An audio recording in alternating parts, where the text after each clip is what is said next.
Okay. Hello. Welcome to an unscripted, by the way, um, video for a little story I made up for a certain psychopathic kind of killer, and yeah, truly like it. Like I'm mainly going to talk about its origin, and it definitely would seem to fit the definition. This is the story of the cannibal. So, um, so we start out even before the cannibal is even born. Um, so this, um, yeah, so this woman, I believe her name was Mrs. Haddle. What, just, um, was pregnant, as you would expect, and, yeah, like, really starts from there. Um, so yeah, so Haddle, was doing your usual stuff as you would do as as like as just a woman in pregnancy. Um, didn't really have too much of a husband, or at least they didn't show up too often to really make any pictures of it. Definitely not for the son being born. Definitely wasn't there. Um, but yeah, it was all going as a breeze and stuff. And then there was something that happened to the mother. So the mother, Mrs. Haddle, just had some weird thing going on with like her blood supply was going like very low in comparison to how most people should be like when they're pregnant. This was an issue because they were like it was just a few days before she would go into labor. She would be expected to go into labor. My bad. And it's it really hurts to say that, but yeah. As she found out the news, she she went home, talked to some people, you know, her friends, her family at the time, and after telling it to, to her last relative, her water broke. Yeah, she went to labor early. Um, this was an issue. Obviously, it was like very immediate, and for not having really a husband who was really around, um, Mrs. Haddle actually had to call in someone. At least at least one member stayed behind for it. Yeah, like the rest of them left because it was like very late. But yeah, the last one she talked to, I believe it was her aunt. No, no, no, no. I was thinking about the other way around. Her sister. Her sister. Yeah, her sister drove Mrs. Haddle into the local hospital. Um, and they did the procedure. So this is where it kind of gets a little bit more intense, to say the least. The rest were a little bit tame, so yeah, just to be warned about that. Um,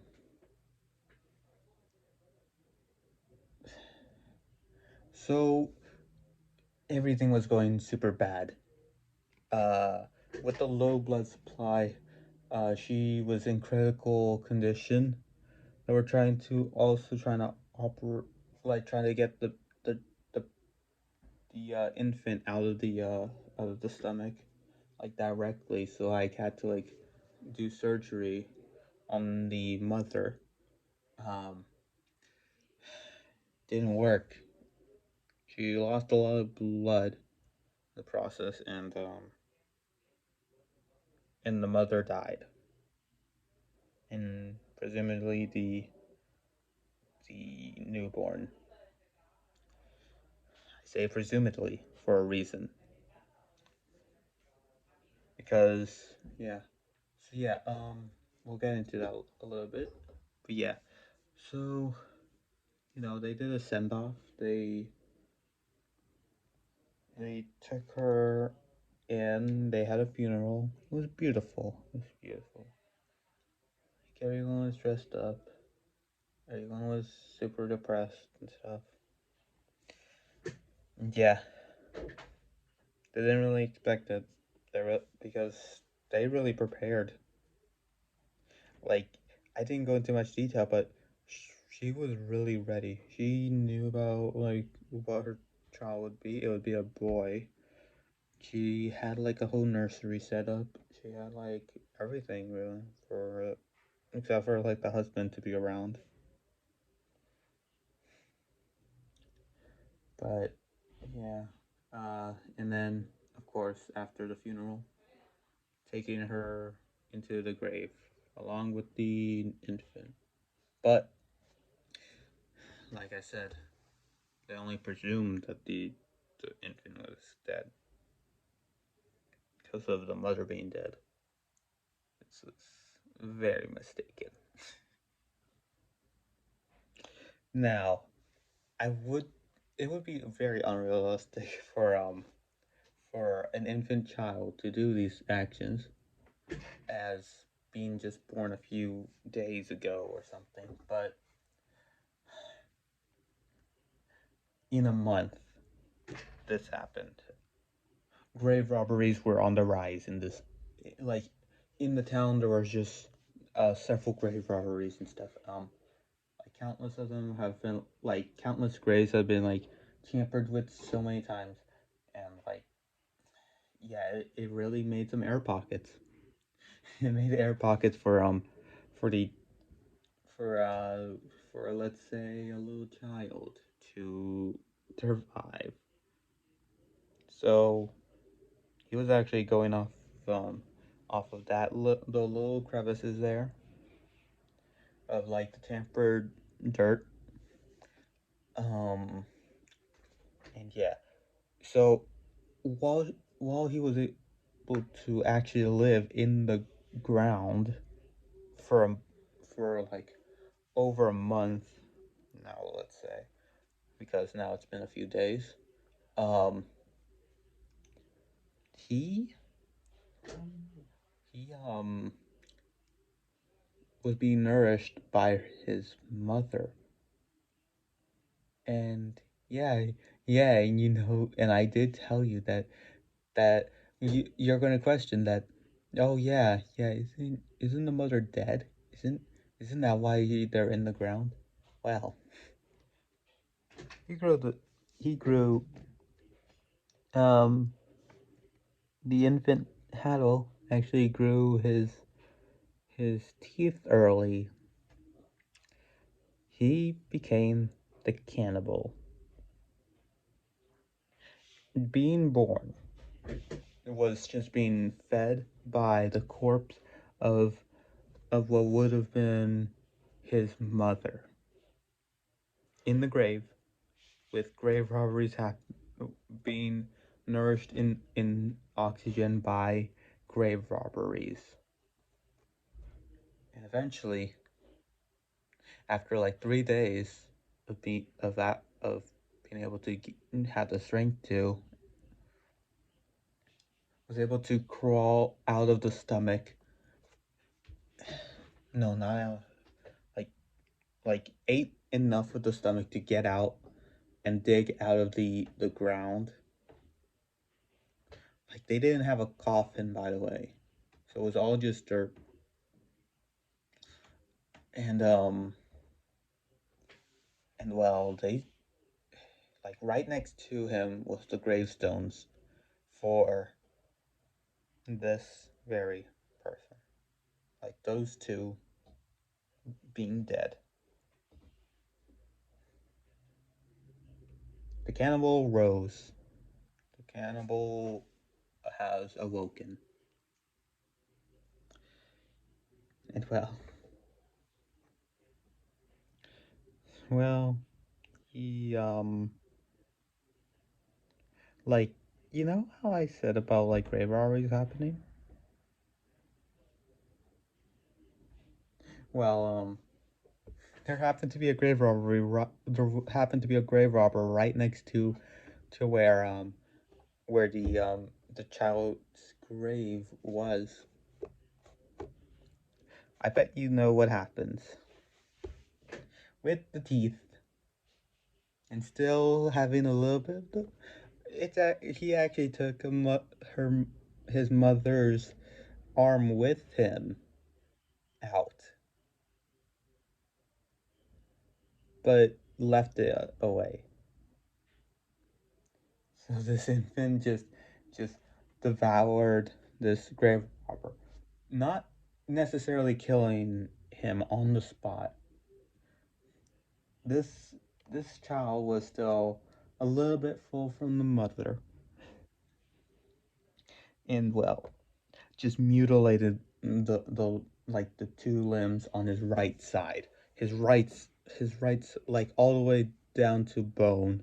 Just ate it all, and like he got and the grave robber got scared even with like a shovel, which he was able like he like even as an infant he was still able to uphold an adult grave robber.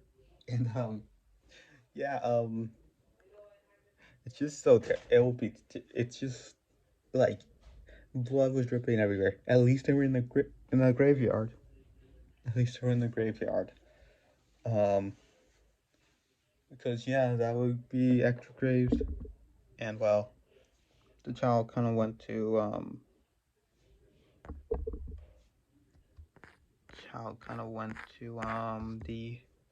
the town, and years pass. Police couldn't stop him. No no animals could stop him. No protesters, no rioters could stop him.